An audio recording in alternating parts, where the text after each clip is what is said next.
Imagine holding a piece of pure carbon, a diamond, or the tip of a pencil. You'd assume every single atom is identical, and chemically, you'd be right. But if you could weigh them one by one, you'd find a surprise. Some are heavier. This is because of isotopes. The word isotope comes from Greek for same place because they all occupy the same spot on the periodic table. Isotopes are atoms of the same element that have a different number of neutrons. The number of protons is what makes an element what it is. Carbon always has 6 protons, but the neutron count can change. Take carbon. Nearly all of it is carbon-12 with 6 protons and 6 neutrons. It's perfectly stable. But you'll also find carbon-13 with 7 neutrons and the famous carbon-14 with 8.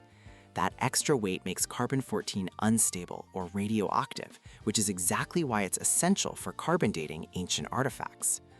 This also solves a common mystery. Why is carbon's atomic mass on the periodic table 12.011, not a whole number?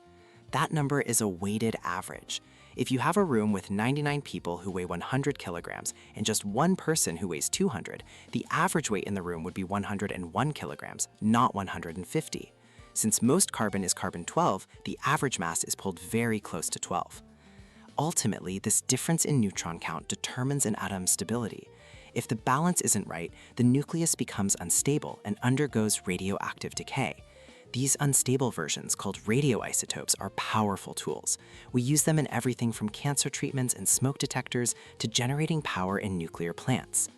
So, isotopes are the hidden diversity within the elements. Same protons, same chemical identity, but a different number of neutrons. A tiny subatomic difference that changes an atom's weight and stability, giving us tools that can date the past and power the future.